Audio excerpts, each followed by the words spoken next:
Vice Chair Knox, we're ready when you are. I will now call the Historic Preservation Committee meeting.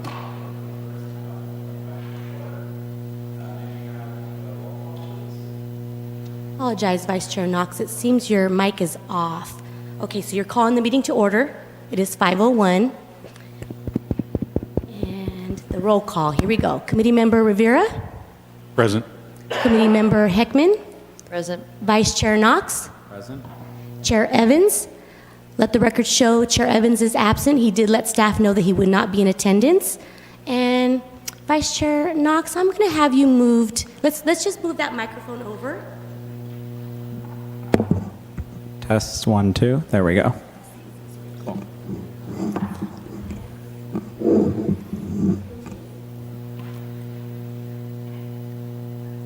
Moving on to the Pledge of Allegiance. Would you please stand and join me in the pledge?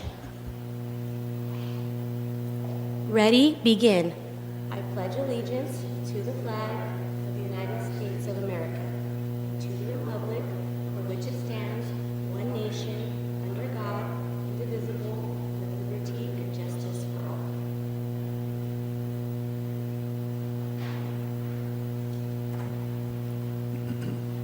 Are there any changes to the agenda? Vice Chair Knox, we do have one change to the agenda. I did notice that on the approval of the minutes, the title reads approval of the September 19th minutes. It's actually the approval of the September 16th minutes. And the 16th minutes are attached to your packet. Great. Thank you. That's all the changes we have. Great. Will the clerk please read the statement of participation? Yes, sir.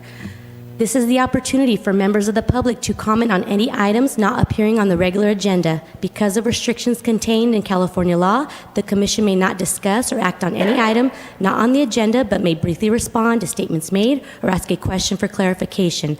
The Chair may also request a brief response from staff to questions raised during public comment or may request a matter be agendized for a future meeting. Public comment will be limited to 3 minutes.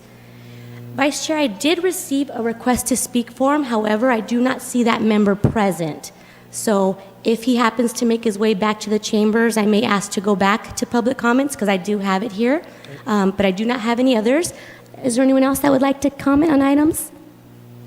And we have no others, Vice Chair. Great. Thank you.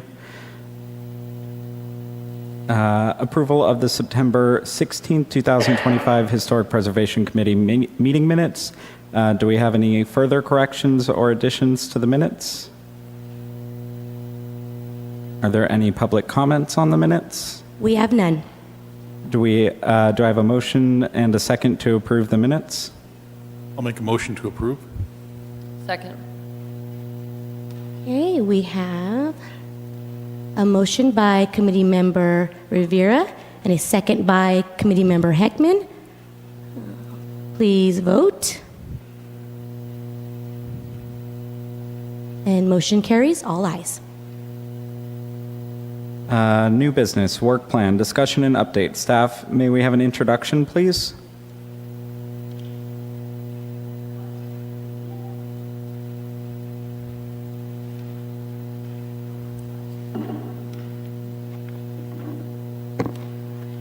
Good evening, committee members. I do have a brief presentation for you this evening.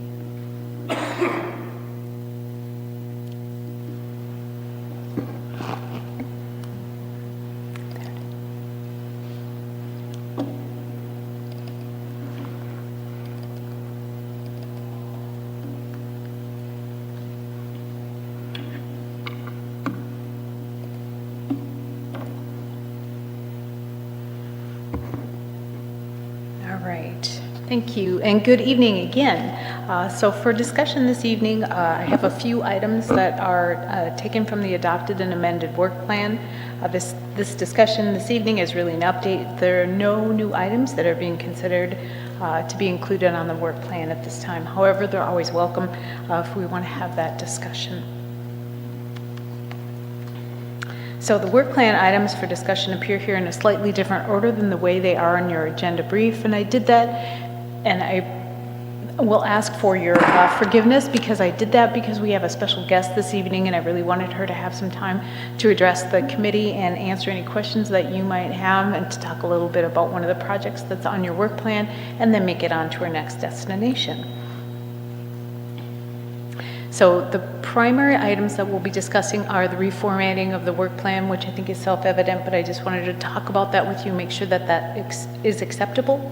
The archiving project, which is a joint project with the Historical Society, historic property survey or update of the context report, and an update on Historic Preservation Month.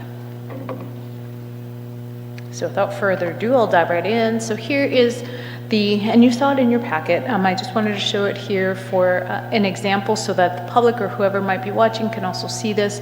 It's now formatted into portrait orientation. I think it made it much easier to read. However, I know that a lot of information is kind of condensed on here. I wanted to make sure that you were all able to see that and to ensure that it still includes all of the information that was in the report as it originally was formatted.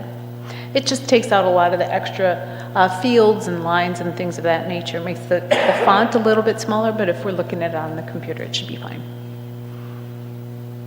So it should have included all of the items. They are now also in order by their priority, which is that column on the left. So we have 4 A priorities, 3 B priorities, and a C priority. And then I also added the subcommittee members that we determined at the last meeting. Any questions or thoughts or comments on that? Subcommittee, for which subcommittee? The subcommittees who were assigned at the last meeting. The first one was the Historic Preservation Month, which is May. So we have member Knox and Heckman on that subcommittee. And then the item to archive the items working with the Cathedral City Historical Society, that subcommittee is just really comprised of member Knox at this point. What happened to the subcommittee to update the application? We can add that back in if we get back to that point. I think that subcommittee, because we had 2 members on that, they never actually met. It didn't rise to the level where it came onto the work plan for the application. And I think the member who really wanted to work on that has resigned from the Historic Preservation Committee. Yeah, I think everyone knows that. Yeah. And I did talk to you about, I had reached out to another member who would be willing to take that place. Okay. Is that an item that we want to put back on the work or put on the work plan because it wasn't part of the original work plan? I think what I'm hearing from you is that you might want to have that. It needs to be. Okay. All right. And I don't think that the other members, I don't know that Chairman Evans was on the committee. I don't think any of the members were here when we revised that application in 2024. So it might be a good refresher. We'll put that on the agenda for the next meeting. Okay. So I would just like to say that the only reason I'm here and the only reason I've been a part of this for such a long time was I'm a licensed architect. I have worked on preservation projects, 3 significant ones in the valley. And I thought what I could bring to the table with this group, even at its very early inception, was that I had experience not only with these 3 projects, but as a whole, working with the city, working with the planning department, working with the building department, and submitting applications, reviewing applications, and so on and so forth. I understand how the applications work, and I thought I could bring that experience to this group. That is what got me here, and that's why I'm still here now. The application is important. Otherwise, if it's just simply that you just sign up and you're just given a designation on a very subjective vote, what's the point of it? It carries no weight, it carries no validity, it carries no respect. The other cities are looking at how we're conducting this group because we're the new group. I mean, we've been here for a few years, but we're still the new group.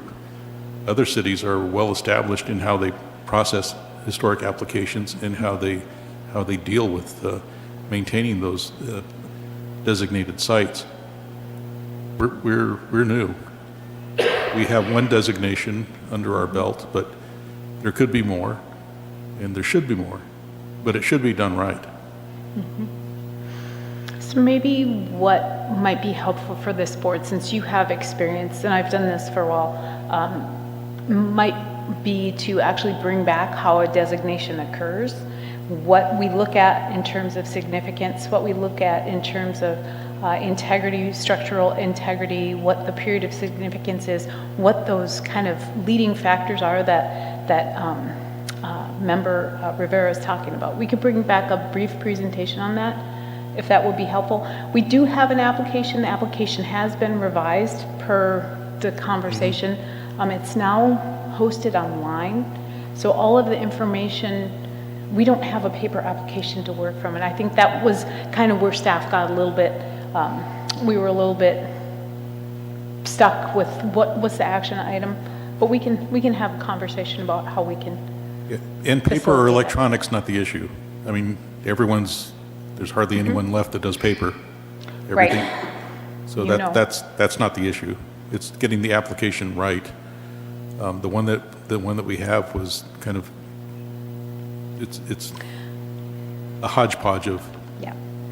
different things that, Yes, and I think, again, to that point, we could probably have a one-off discussion where we could talk about sort of shortcomings that come in with the applications. I've seen a lot of applications that are maybe not as complete, and how to get them complete, and what that process looks like. Sometimes it's a little bit more difficult, and you're right, you're absolutely right. This city is the new kid on the block when it comes to that, and if we just saw our first application a couple of years ago, there wasn't a lot of experience level here to really look at that and determine. And it did go forward, it did get its designation. We haven't heard from one single person that anyone's interested in doing a designation. So I think we do have some time. I don't know that it's a pressing item, but I think that the point is that if somebody came to our door tomorrow and put in an application, we would want to be ready for that. And we owe that to them. and that application that was used for our one designation, that was not the one that I had drafted, and that was not the one that I was working on. It was the one that was put together by the previous director, who really had no interest in doing it. And I have to own that application, because I told Andy that, look, this is what we have. If we don't move forward, we don't have time to do a new one. If we don't move forward with this applicant's going to walk away. Yeah. And we'll lose an opportunity for the best applicant that we're going to get. So as much as I'm criticizing it, I had a hand in moving that application forward for that one specific time. So maybe, I think what I'm hearing is that you do want to revisit the application? Absolutely. Okay, and I think maybe we have a conversation about what we're actually trying to achieve with that, and then bring it back to the board to decide, to the body to decide if that should be a work plan item with the subcommittee, or if that was just a subcommittee task on its own. Yeah, I thought it was a subcommittee task. It was So- a subcommittee task, so it's not in the work plan because it was solely a subcommittee task. And so it's not part of the work plan. If I can chime in, I would support it being part of the work plan. You I wanna think support- that Committee Member Rivera has a lot of institutional knowledge about this and a lot of interest in this, and I do agree that it's something that we should do right and with integrity. And I think that if you're willing to spend the time on it, it should be part of our work plan. That's my personal feeling. Okay. All right, so, and I think if we have, I want to hear from another member. If you want to have a co-subcommittee member, I think you had someone in mind, or they had already agreed to maybe doing that. And if you would like to do that, then I will add it then to the work plan. If the board isn't, if the committee is in agreement, we'll add it to the work plan. And I'll open up the subcommittee invitation again. Okay. Would it fit under the would it actually be a task that could go on the work plan? So would it fit under a task under develop a historic recognition process? I think that's a separate process, and I really want to keep those separate so that we don't conflate them, because absent having an official designation, so what Member Rivera is talking about is an official designation, what we're talking about is absent that, there are a lot of people who don't want to have a designation for one reason or another, but they know they're living in a resource or they have access to a resource, but they'd like to get some recognition for it. So what we're trying to do is develop an alternative means to be recognized that doesn't get a designation, doesn't carry the same responsibilities and obligations. Okay.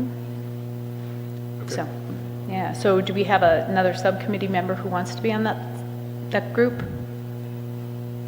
I am a willing member. You are the willing member, all right. So I have an item, and I'm going to look at the clerk. Is it okay if we recommend to add this to the work plan and then appoint the subcommittee of Heckman and Rivera?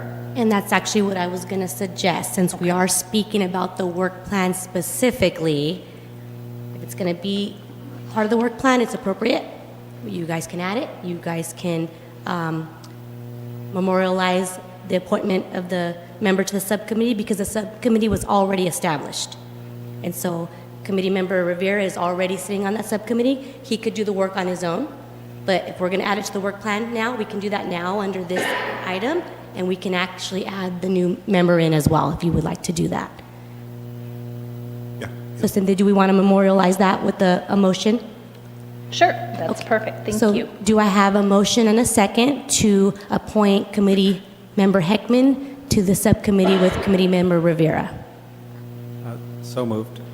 Do I have a second? Second?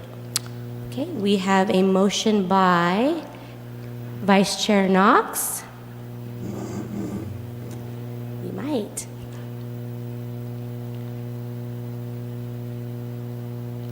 We'll do a roll call vote on this one. We have a motion by Vice Chair Knox and a second by Committee Member Rivera. Roll call. Committee Member Rivera. Yes. Committee Member Heckman. Yes. Vice Chair Knox. Yes. Okay, motion carries all ayes. Great, thank you. Can I make a separate comment? This is so much easier to read. Thank you for Good. reorganizing this and fitting it onto one page. I know that was a suggestion of Committee Member Evans, who's not here tonight, but I think this is much easier for all of us to read and work off of Good, in this thank you. format. Thank you. Anything else on the work plan at this point? All right. Move on to the next item. Excuse me. The next item I wanted to discuss with the committee is an update of one of those items. As I mentioned, there were a few items that I did want to talk about updating. So we are working, as I mentioned at the last couple of meetings, and then we appointed a subcommittee for this item as well, which you can see here. This is just taken right out of that work plan. It's just a snip. Is working with the Cathedral City Historical Society on cataloging and digitizing their material. They have a lot of backlog, archival ready material that are in physical totes or crates or boxes in someone's garage, and they'd like to get that catalog digitized and make it ready for two different things, for a digital display as well as potential for curated exhibits or public exhibits. They have a kind of a passing, traveling at the hotel. There's a traveling exhibit that they pop up at the, I think it's at the Hampton Inn in the city, and they have an exhibit there, but they'd like to do more of that and get their message out to more people. So the first thing to do is to really do some archiving work with that. So I did want to make note that this is part of the city council strategic plan. Whenever one of these items is one of the city's strategic plan items, I will note that in your work plan as well. And I want to emphasize that this project is a joint project between the city and the Historical Society. It's perfect for this as a joint effort, because alone we each have individual strengths and capacities, but we also have shortcomings. But when we put those two teams together, we have the ability to do more than we could do if we were just on our own. So that's why I really feel strongly about making sure that we keep keep this, I'm glad that you're keeping this in your work plan and that we're moving forward and that we have a subcommittee assigned for this. I did invite, and I'm really grateful that she was able to make it.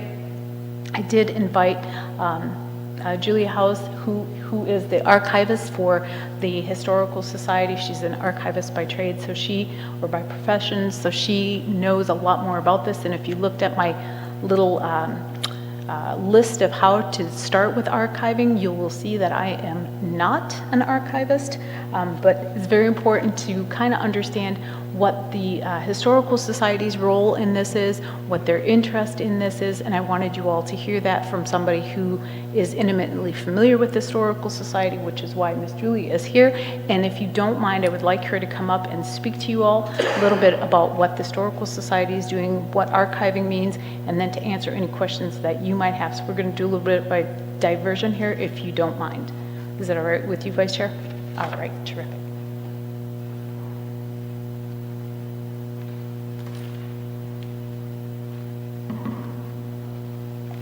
Hello, everyone. Thank you for having me today. So I'm not really sure exactly how to format this, but so I'll take questions if you have any for me, but I think I'll just begin with how I got involved with the Historical Society. I was a student back in 2018, and I was introduced to the Historical Society's existence by somebody I was talking to for another project. And I had heard that they were looking for somebody to help them with their archives. So I came out here from Los Angeles, which is where I was living at the time, and spoke with them, and we decided that what we needed to start with was basically a survey of their entire collection.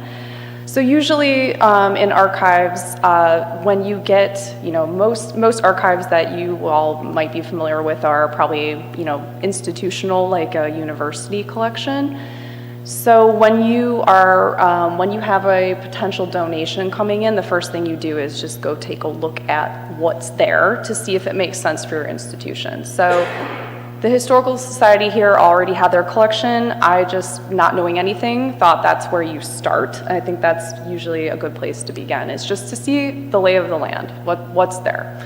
So I completed a whole survey for them, and at that point, we decided that you need to prioritize the collection to do something with it, right? Like, you can't tackle everything at once because archiving takes a lot of time. It's a process.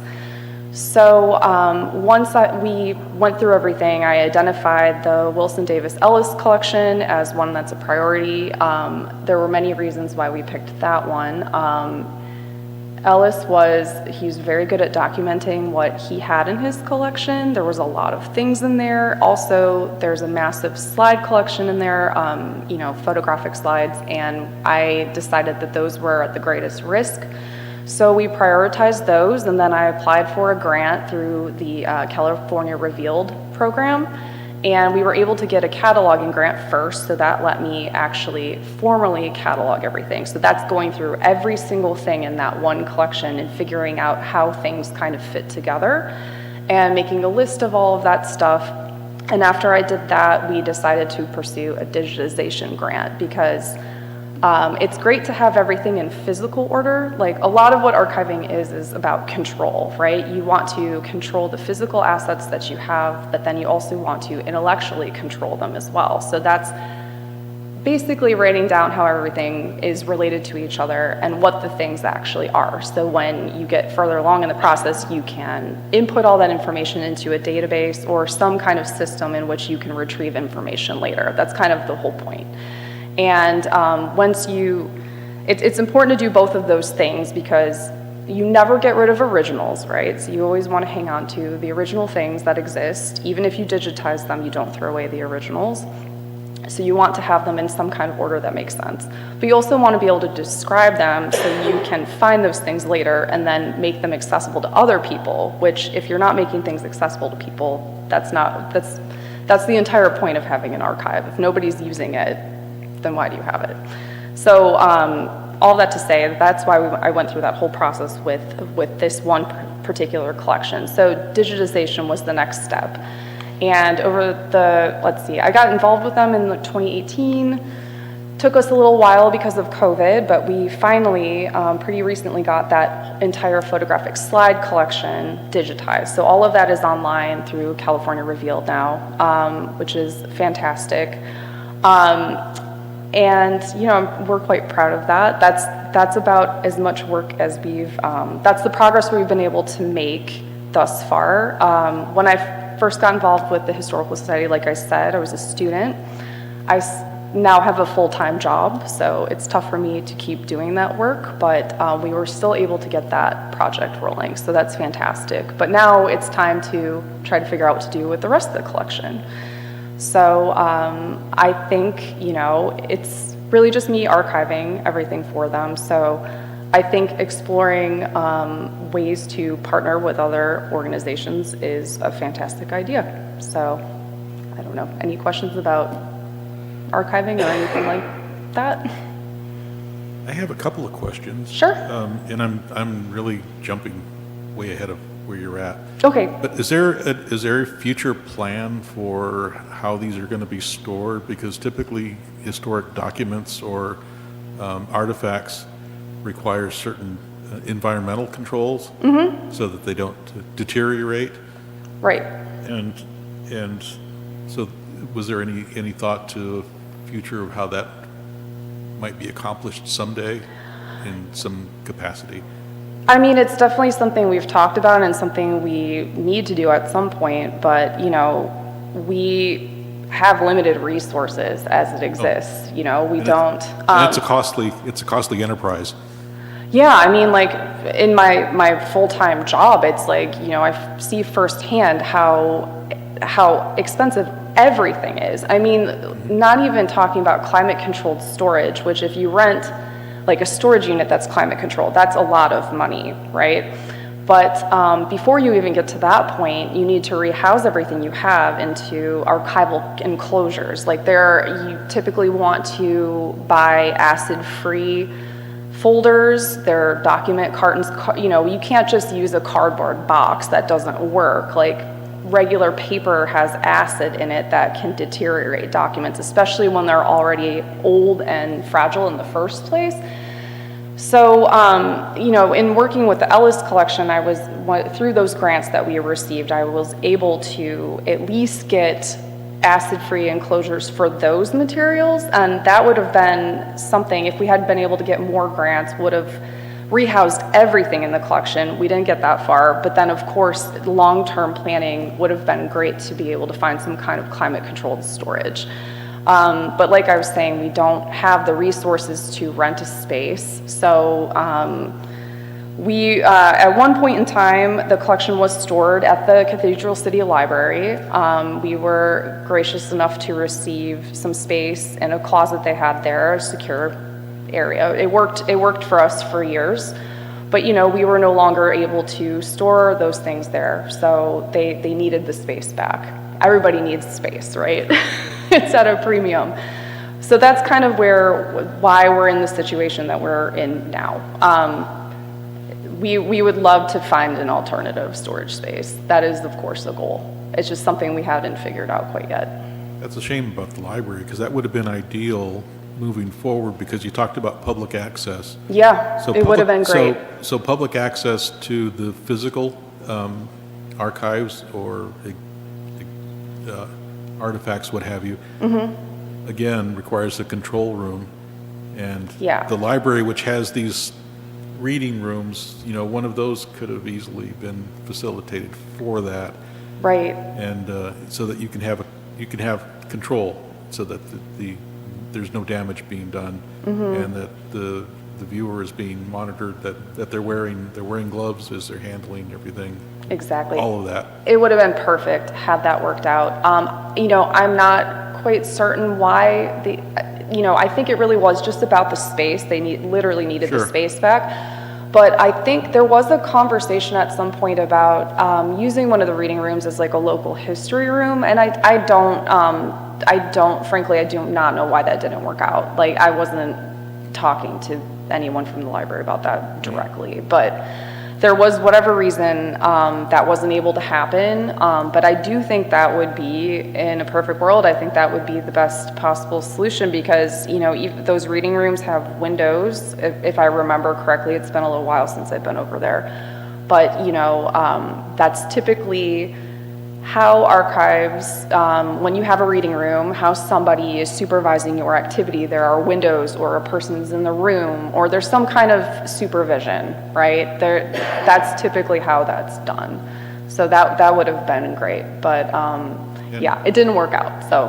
And the supervision's critical for anyone who doesn't have experience with that because documents disappear. They do.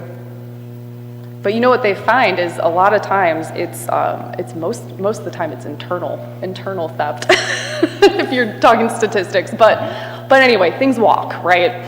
Yeah, so it's good to have some kind of supervision when people are working with originals. But you know, the nice thing is if you get to the point where you're able to digitize things, then you can permanently store the originals and then you provide access copies so there's less of a risk. So that also was a reason why we wanted to pursue digitizing some of our materials because like I was saying about that slide collection, it's probably the most vulnerable and making it available online benefits everybody, I think, because the originals can be stored. They're not, the boxes aren't open, they aren't exposed to light, pollutants, oils from your skin, they're permanently housed, and then people can look online, and then the benefit of that is that you also have all the descriptive information right there in front of you, so you don't have to do as much guesswork about what you're looking at. You can zoom in on the picture and you can make it bigger. That is very helpful for access because I can tell you when I was processing the slide collection myself, I had to use a light table, so you know, like a screen size thing like this monitor here that has a light coming from behind, and you use a magnifying glass to see, because these slides are 2 inch by 2 inch, they're tiny, you know, like a slide carousel, like if you did like a slideshow. You can't tell what's in there at all. So literally like a magnifying glass looking to try to read a sign or a license plate. It's much better when they're scanned and you can make them as big as you want. So I'm sorry, did that answer your question? Yeah. Okay, fantastic. Thank you. Yeah, of course. Anything else?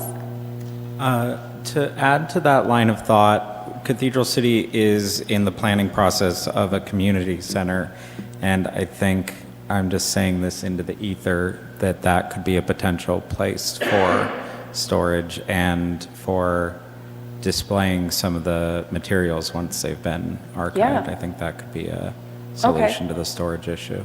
That would be fantastic. Where will that be located? Still in review. Oh, okay. There's I think an advisory committee and a third party agency figuring that out. I think it's a few years down the line. Mm-hmm. But I think that's something that I suggested, I forget to whom, about, we were discussing the Club 139 panels, that could be a potential place Yeah. to display those as well. Mm-hmm. In the lobby perhaps, or something like that. Yeah, things like that are kind of awkward to store. You want that they want to be on display because putting them in a box on a shelf doesn't really lend itself to anything, right? Like there's not much research you can do by looking at them either. They're kind of like a display piece, I think. Like makes the most sense for something like that. But if there's any other questions about the archiving process, I mean, there's a reason why it requires a master's degree to be an archivist. It's a lot of work, and there's a whole line of theory and, 100+ years of thinking about how this stuff works and why it's important. And, and it's a lot of invisible labor that people can't see, but it's important work and it's worth doing it right. I mean, of course I'm biased, that's my profession, I'm going to say that, but it's not something you do lightly, and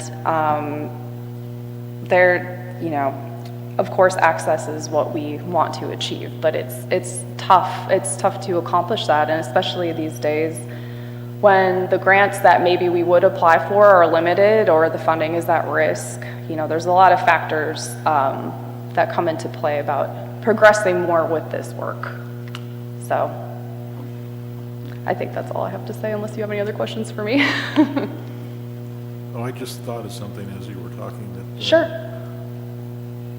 Something that wouldn't take up space. I was thinking of flat screen monitors where things have been digitized, and some of these monitors could be spread out throughout the city, maybe at the library, here, maybe here at City Hall. And you would just have a continuous slideshow that would highlight, display some of the archived documents, photographs, and what have you. Exposure would be, that kind of exposure would be great. I mean, really, like, we haven't, we have a website, the Historical Society does. We hadn't gotten the chance yet to put the URL that goes to all the slides that we have digitized, but they are online, and I can't imagine it would be that difficult to put some sort of slideshow together using those files. They'd have to be curated, of course. Like, there's tons of stuff in there. The Ellis collection, you know, so through California Revealed, the caveat with using them is that they only digitize things that are document California, right? So we have tons of things in that Ellis collection that we couldn't submit to them because some things were not in California, but a lot of it was. And, but are they all depicting Cathedral City? Not necessarily. So there'd have to be some curation involved with that, because there's, believe it or not, I was surprised when I went through that collection. There are so many photos of the Indian canyons. I was surprised by that, because he must have spent a lot of time there. And a lot of the parades that would be like right downtown Palm Springs, tons of parade photos. So maybe we'd have to steer away from that stuff, or maybe it would be included, but there's certainly a lot of Cathedral City, especially the Cove. That's where his house was. So there's many photos of that neighborhood. So I think that would be great. I think that's a good idea. Okay. Thank you. Yeah, my pleasure. Thank you so much for joining us today. Absolutely.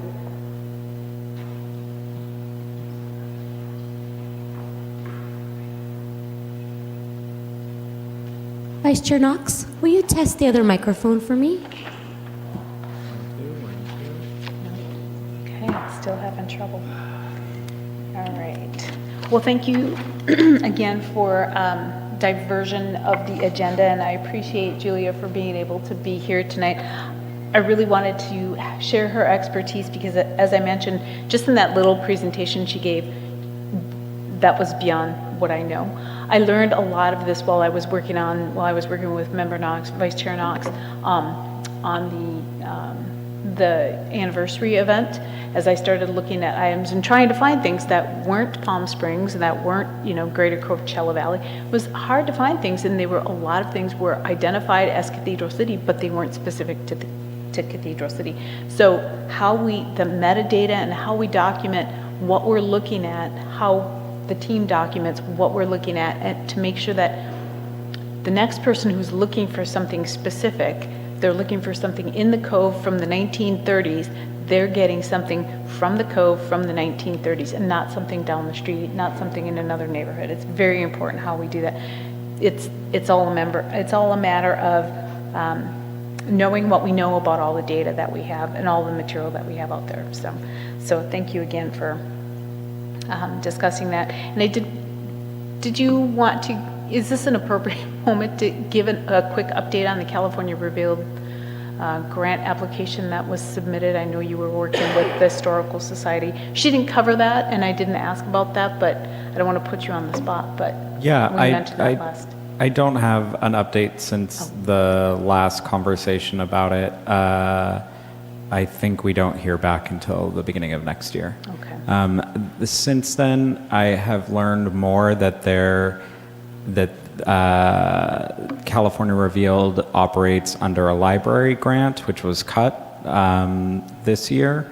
And so they're doing a lot of private fundraising to try to continue their programming. I don't have any updates on how that will affect grant recipients, but I believe there's a lot of moving parts with their organization. Okay. Well, thank you for that, and that was more information than I was able to share, so I wanted to make sure that we tried to follow up on that, and maybe we can talk about that again. Let's see. And then the next item, just to give you a quick update on, was the update of the topic of conducting a property survey or updating the context report. And I wanted to bring this one back just simply because I had included a very brief statement in your agenda this month about the item, yes, is still subject to that budget constraint that we talked about. I think it was last month or maybe the month before.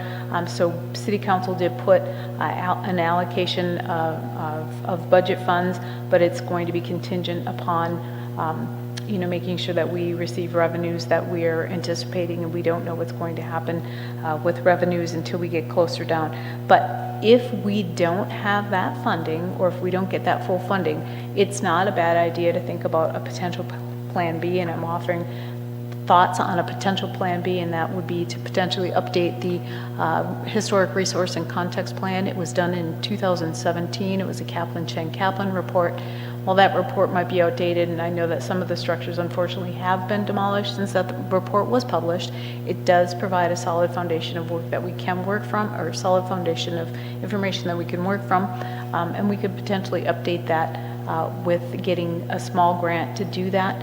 What it does is it gives us a very general and broad idea instead of looking at 50 to 100 specific sites that we would look in depth at. We would look at the city in a more general, and it might give us 20 or 30 or 50 sites that might be potentials for looking at for designations, or looking at for a potential alternative recognition process. So that's the kind of information we would get from updating that report. So I just wanted to put that in your minds for now. And then the last item, I wanted to point out that that is also in the strategic plan for the city. This is something that they've wanted to do for a long time, and I think, again, their goal is to know what they want to know what we need to know about the resources that we have in the city, so we can actively work to preserve them to any extent possible.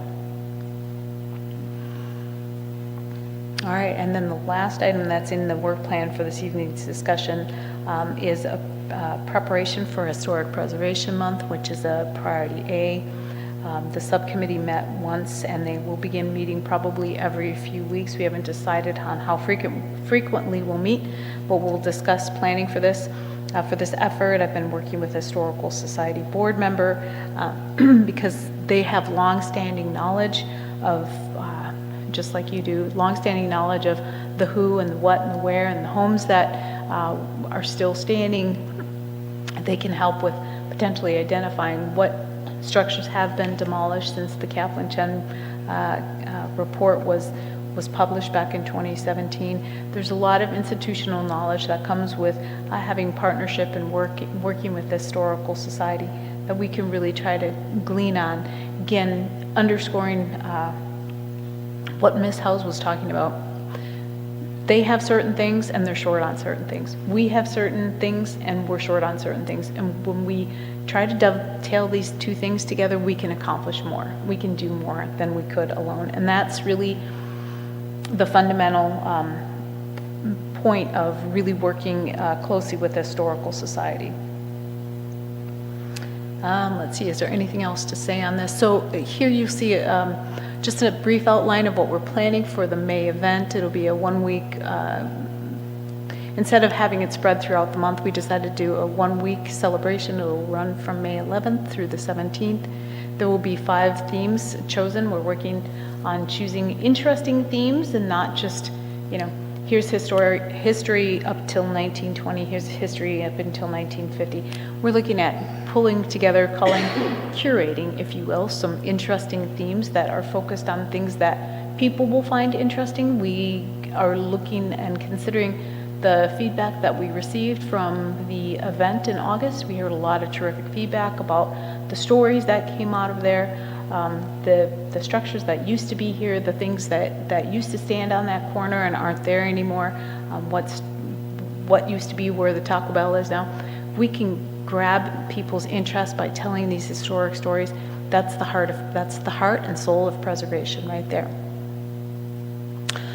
With that special week, we are looking to have that culminate in a Saturday event, probably looking again at maybe using the Mary Pickford Theater or another venue that would be suitable in May. We've had a lovely fall, but I have no idea what May is going to hold for us. But we'd like to unveil a walking tour of existing assets that we have near downtown. Not trying to necessarily pick on the Lower Cove for any specific reason, just because that's where we have a higher concentration of these assets within walking distance. And if we're doing a walking tour, we could do a driving tour, but I just focused on a walking tour, and I've been focusing on a walking tour because in my conversations with my contact at the Historical Society, they did a walking tour, I don't know, 10 or 20 years ago, and they had great success with that, and they would like to do it again, but they just don't have the resources. So this is something for us to, again, kind of pick up and dovetail with efforts that they've done in the past. And then we would also look at having a panel discussion of 3 to 4 panelists who would be able to answer a series of questions. We'd get them all prepared for that. And then we'd like that panel bookended by 2 short videos that we would curate and make an interesting event out of that Saturday. So that's where we're at. Again, the subcommittee, I'll meet with the subcommittee again on an ongoing basis until we've got all of these things. Thank you to the subcommittee for stepping up. For all of these things, staff can't do it alone. So when subcommittee people want to get work done, that's where the magic happens. All right. And Right. really, Before we move on from that, yeah. if I can add here, something that I've said that I just want to make sure we keep in the forefront of our minds is that I think we need to be broader in our partnerships on this than just the Historical Society. We did receive some other feedback to the August event that wasn't as positive, and I think there are some lessons to be learned from that, which would entail being just much broader with our partnership with local organizations, with the local tribe, with other institutions than just the Historical Society. And as a general just reminder to myself, and I think to everyone, I think it's important as we're having stories told that we also examine who is telling those stories. I don't think that it's always appropriate for I know for myself that it's not appropriate for me to tell every story. I think that most stories need to be told in their own words by the people who are affected by them. And so as we're looking at this Historic Preservation Month, I just want to remind us to keep doing outreach and letting our broad community tell their stories themselves. Good point. Thank you very much. Anyone else like to add anything to that or any thoughts to tag on? I'm going to wait till committee member comments. Okay. All right. I'll move. I have something that I think is not agenda, so I'd rather state it then. Sure. It's really, that's the conclusion of my presentation. If there's anything that needs to be added, modified, you can certainly bring it up now. If you notice anything between now and the next meeting, you can reach out to me, and we will get that corrected or fixed. And then again, I'll continue to work with the subcommittee on doing outreach and anything else we need to do. And I will bring back a revised work plan, including the application, and then indicate that Member Rivera and Member Heckman will be on that subcommittee.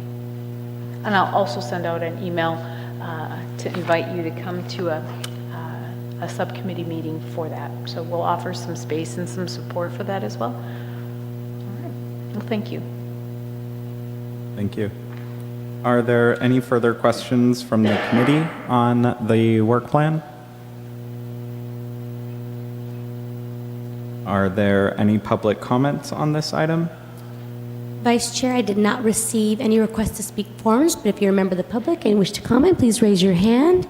And I see none, and I still do not see the gentleman that did submit this form, so. This item was for information and discussion only, and there's no formal action required. So that moves us on to committee member comments. Committee member Rivera, did you have a comment? Yeah, crazy idea. Unfortunately, our chair is not here, but I thought KESQ must have a wealth of archive information in the form of video and maybe possibly film of stories or things that occurred in Cathedral City. I mean, the desert at large, but certainly there must be events of some historic nature that occurred in Cathedral City that the KESQ team may have covered. And it's a possible resource. I have no idea how to even begin with that, but I think our chair might have a few ideas on that. Would you like me to reach out to the chair and find out? Well, I did use KESQ for some of the anniversary information, but I can certainly try to reach out to the chair and see if he can point me in the right direction, or reach out to KESQ directly, if you'd like me to do that. Yes. That was it. Can I? Oh, I did have one more thing to say. I'm going to tread carefully here. I do not want to get into a political discussion, none whatsoever. But I have to say that I was appalled at the recent demolition of the east wing of the White House. I mean, it's the White House. It has historic value. I can't wrap my head around how this happened. That was it. My comment.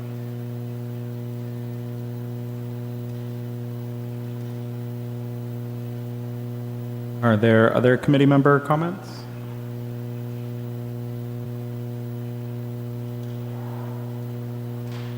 Do we have any staff comments? No comments at this time, thank you. Thank you. Then, do we need a motion to adjourn, or, okay, then this meeting is now adjourned. Thank you all.